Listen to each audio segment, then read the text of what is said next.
क्या नाम है? मोहम्मद अशरफ। अशरफ, क्या करते हो? मैं बुरके का काम करता हूँ। कहाँ के रहने वाले हो? अलीपुर नवा रही बस में। लाहौर में कितने अरसे से हो? 8-9 साल से। शादीशुदा हो? हमारा हूँ। कितना कमा लेते हो?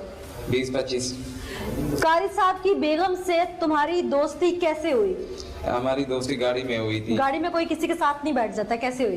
तो हाँ, किसी के साथ नहीं बैठता, तो वो मैं आगे बैठा था, वो मेरे पीछे बैठी थी, तो एक दूसरे से नहीं, एक मिनट, गाड़ी कौन सी थी? बस थी? बस थी। सफर कर रहे थे? कहाँ से कहाँ तक?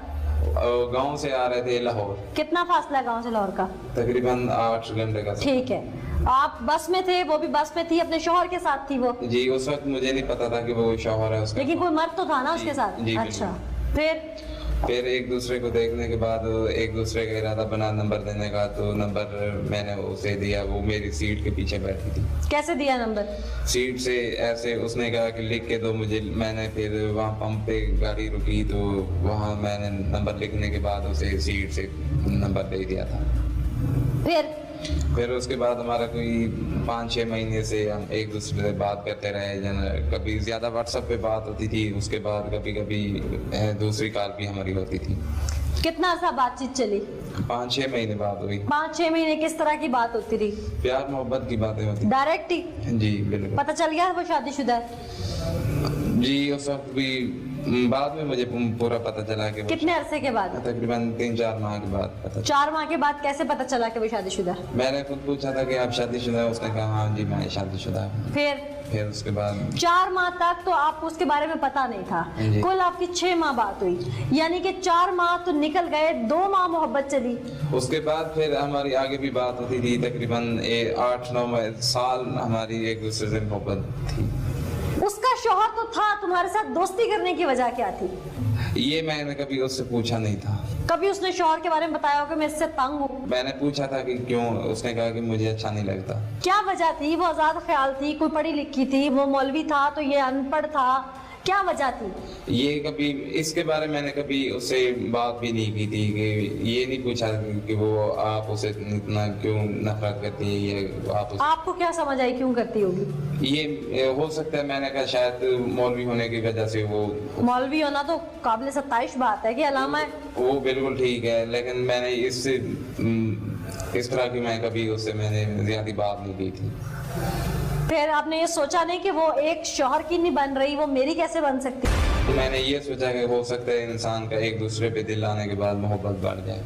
प्लान क्या बनाया उसके साथ? मैंने उसे कहा कि उसने भी मुझे कहा कि हम दोनों शादी करना चाहते। मैंने कहा कैसे? मैंने कहा आप तो शादीशुदा हैं। उसने कहा मैं ऐसे तलाक ले लेते हैं। उसने मांगी? पूरा यकीन है वो उसने मांगी। हाँ, तो कैसे प्लान किया था कि किस तरह रास्ते से हटाएंगे? मैंने उसे कहा कि अगर नहीं दे रहा था हम अदालत में चल के रिज्यू कर लेते हैं, डिवोर्स ले, तलाक ले लेते हैं। उसने कहा कि ये मैं नहीं कर सकती। मैंने कहा भाग चलते हैं। उसने कहा कि नहीं। मैंने कहा फिर हम शादी कैसे करेंगे? उसने फिर आगे वो चुप हो गई। फिर मैं नहीं पूछा था उससे। फिर मैं इंतजार करता रहा। उसके बाद कितने दिन इंतजार किया? फिर बस 1-2 हफ्ते मैंने इंतजार किया। उसके बाद मैंने पूछा, उसने कहा कि इसका कत्ल कर देते हैं। मैंने कहा ये मुझसे काम नहीं होगा। उसने कहा कि परेशान ना हो, जो बाकी जो होगा वो मैं खुद संभाल लूंगी। कैसे संभालेगी? ये मुझे नहीं पता था कि वो कैसे संभालेगी। ये कोई तो प्लान किया होगा ना? नहीं जी, ये पता है मैंने नहीं। इतने तुम चूजे के उससे तुम कोई बात ना पूछो, और बंदा मारना ना, कोई मुर्गी नहीं ज़िबा करनी थी। जी बिल्कुल, आपकी बात बिल्कुल ठीक है, लेकिन हाँ, तो कैसे प्लान किया था कि किस तरह रास्ते से हटाएंगे? उसने कहा कि आज रात तुम मेरे घर आओगे तो मैं आपको बताऊंगी क्या करना है क्या नहीं करना। ठीक, मैंने कहा चलो ठीक है, मैं आ जाता। उसने मुझे छोटे दरवाजे से अलग एक कमरा दरवाजा, वहाँ से उसने मुझे बुलाया था इशा के टाइम में। उसने मुझे कहा कि यहाँ तुम बैठ जाओ, जब वो सो जाएंगे तो मैं आपको फिर बुलाऊंगी, मैं बताऊंगी क्या करना है। जब वो सो गया तो फिर मुझे उसने बुलाया। बुलाने के बाद उसने कहा कि तुम यहाँ खड़े हो जाओ, तो मैं कुंडी खोलने के बाद अगर वो सो जाएगा उसके सर में कुछ मार के तो फिर हम कुछ करेंगे। जब उसने कुंडी को उसने कुछ करेंगे मतलब कत्ल करेंगे उसका, यानी कत्ल की प्लानिंग थी उस दिन की? उसने कहा कि मैं जब सो जाएगा मैं इसके सर में कुछ मार के फिर मैं बताऊंगी कि क्या करना है क्या नहीं करना। तो जब उसने मुझे एक साइड जिस दरवाजे से बुलाया था अंदर कमरे की तरफ, उसने कहा तुम यहाँ रुको, मैं कुंडी खोल लूँ। कुंडी खोलने के बाद मैं आपको फिर बताऊंगी कि वो सो गया। जब उसने कुंडी खोली तो वो पीछे से उठ गया था, तो उसने 2 दिन थप्पड़ मारे। थप्पड़ मारने के बाद उसने मुझे कहा कि इसके साथ, वो मेरी दरवाजे की तरफ आया तो उसने मुझे आवाज़ दी कि इसके तुम्हारे पास जो कोई चीज़ पड़ी है इसके साथ में मार दो। उसने मेरे साथ एक ईंट पड़ी थी, ईंट मारने के बाद वो बेहोश हुआ। बेहोश होने के बाद उसने कहा कि ये, अभी मैंने पूछा कि आप क्या करना है। सारा कुछ उसी ने कहा था, तुम चूसनी पीने वाले बच्चे थे? जी नहीं, उसने कहा कि तुम उसने कहा प्लानिंग तो तुम्हारी भी होगी ना। उसने कहा जैसे मैं कह रही हूँ तुम वैसे करते जाना, बाकी तुम तो बच्चे थे। मैंने उसके कहने पे सारा कुछ ये किया। और तुम्हें कुछ समझ नहीं आई तुमने क्या किया? तुम तो बारबेक्यू के लिए मुर्गे ज़िबा करने गए थे। नहीं, ये बात ही है। फिर तो उस वक्त उसने मुझे कहा कि इसके सर में कुछ मार दो। मारने के बाद मैंने उसके सर में ईंट मारी। ईंट मारने के बाद वो बेहोश हो गया। मैंने कहा अब क्या करना है? उसने कहा मैंने कहा अब क्या करना है, बल्कि मैंने उसे बताया होगा कि अब ऐसे कर लो। जी, मैंने उसे अभी तक कोई बात भी नहीं की। मैंने ये पूछा है कि आप आगे आप क्या करना है? उसने कहा कि अब इसका यही हाल है कि इसका कत्ल कर देते हैं। मैंने कहा वो कैसे करेंगे?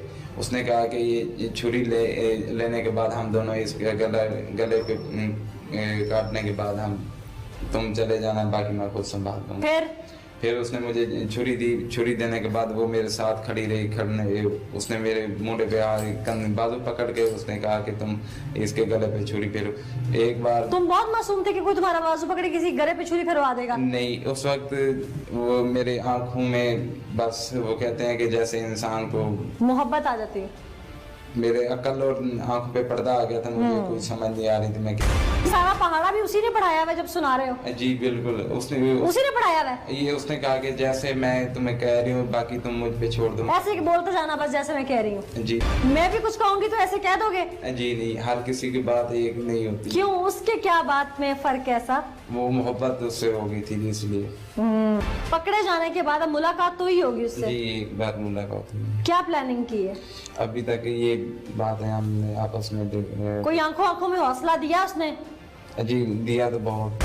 तुमने उसे हौसला दिया? उसे जरूर मिला होगा मेरे अंदर से हौसला बहुत ज्यादा। किस तरह मिला होगा? जो उसने इतना तो एतबार हो गया कि मेरी खातिर वो क्या कुछ कर सकता है। अच्छा, तो उसने क्या हौसला दिया तुम्हें? मुझे भी यकीन हो गया कि वो मेरी खातिर कितना कुछ कर सकती है। क्या कर सकती है? वो जो अपनी जान तक भी दे सकती है। उसने जान थोड़ी दी है, उसने तो बंदे की जान ली है अपनी। हैं? बाकी मोहब्बत में मुझे नहीं पता था कि इतनी बड़ी बात हो जाएगी। मैं इस पे बहुत शर्मिंदा। नहीं, अभी क्या बात, हौसला क्या दिया एक दूसरे को? ये अभी इस पे ज्यादा हम बातचीत भी नहीं की, ना डिस्कस की है। शादी करोगे उससे यहाँ से बाहर निकल के? सर इतनी हम बात नहीं करते अभी तक। हम ये अभी इस मसले में जो फंसे हैं इससे निकल लेंगे। उसने कहा कि उम्मीद रखो, बस अल्लाह सब ठीक कर देगा, बस ये इससे निकल जाए, उसके बाद जो होगा तो वो देखा। उसके बाद क्या होगा? उसके बाद जो यहाँ से एक बार हम बाहर हो जाएं तो फिर जो उसके बाद जो उसने ये इशारा मुझे भी नहीं दिया, ना मैंने उससे अभी ये बात की। तुम्हारा ज़हन क्या है? यहाँ से निकलने के बाद उसको अपनाओगे? जिसकी खातिर इतना कुछ किया जरूर उससे अपनाऊंगा। शादी करोगे उससे? जी बिल्कुल। अभी भी मोहब्बत है उससे? जी बिल्कुल। अच्छा, मोहब्बत में तुमने उसके लिए ये सब कर लिया। मोहब्बत अंधी होती है, क्या कुछ करवा सकती है। ये जो साहब अभी मेरे सामने मोहब्बत का राग अलाप रहे हैं, पुलिस इन्वेस्टिगेशन क्या कहती है पहले वो आपको सुनवाएंगे। मैं तुम्हारी तरफ तो आती हूँ, लेकिन पहले जान लें कि पुलिस ने अभी तक क्या इन्वेस्टिगेट किया है। मोहब्बत के नाम पर इसने कत्ल कर दिया। जमीर साहब, मुल्जिम कहता है मैंने मोहब्बत में सब कुछ किया है, उसके कहने पे सब कुछ किया है। मोहब्बत यहाँ तक खींच लाती है, अंदर की कहानी क्या है? आपने क्या इन्वेस्टिगेट किया?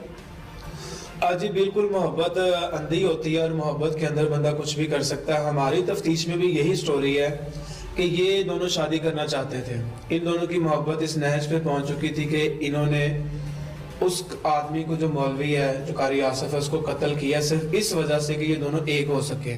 लेकिन तकदीर की करनी ऐसी है कि दोनों कभी एक नहीं हो सकते। अब दोनों जेल में जाएंगे, दोनों सजा काटेंगे।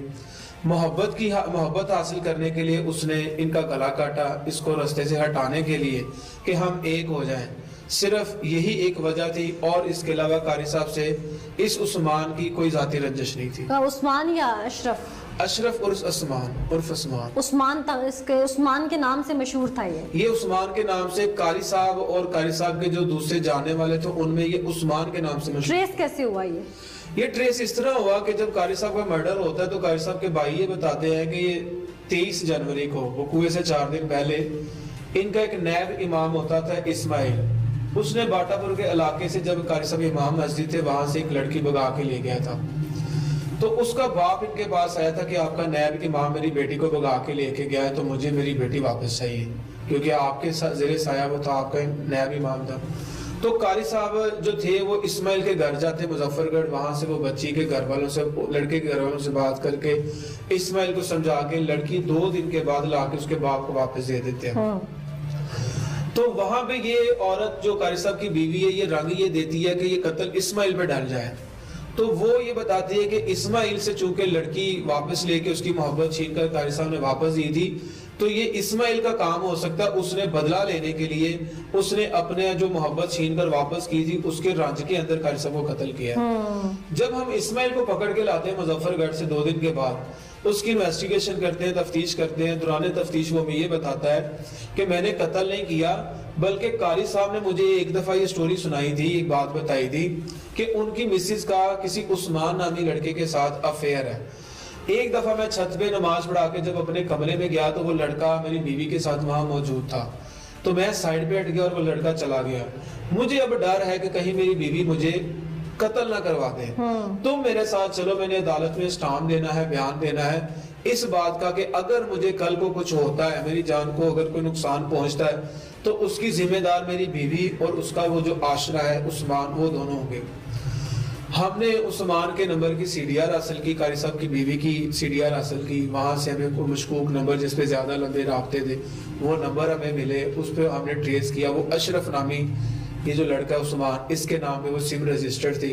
हमने इसका एड्रेस लिया, फैमिली ट्री ली, इसका आईडी कार्ड लिया, तस्वीर हासिल की और 2 से 3 दिन की मेहनत के बाद हमने इसको अरेस्ट कर लिया। वकूए के कितने दिन बाद ये अरेस्ट हुआ?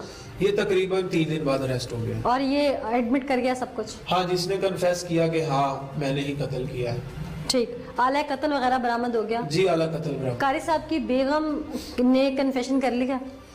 कारी साहब की बेगम कन्फेस कर लिया है, पहले नहीं मानती थी, फिर हमने मुल्ज़म और इसको आमने सामने करवाया, क्रॉस क्वेश्चन किए, दोनों की लोकेशनें दिखाई, दोनों की व्हाट्सएप पे बात दिखाई, मैसेजेस पे राब्ता दिखाया, उसके बाद उसने कन्फेस कर लिया। मुल्ज़िमान के खिलाफ सबूत ठोस हैं इस वक्त?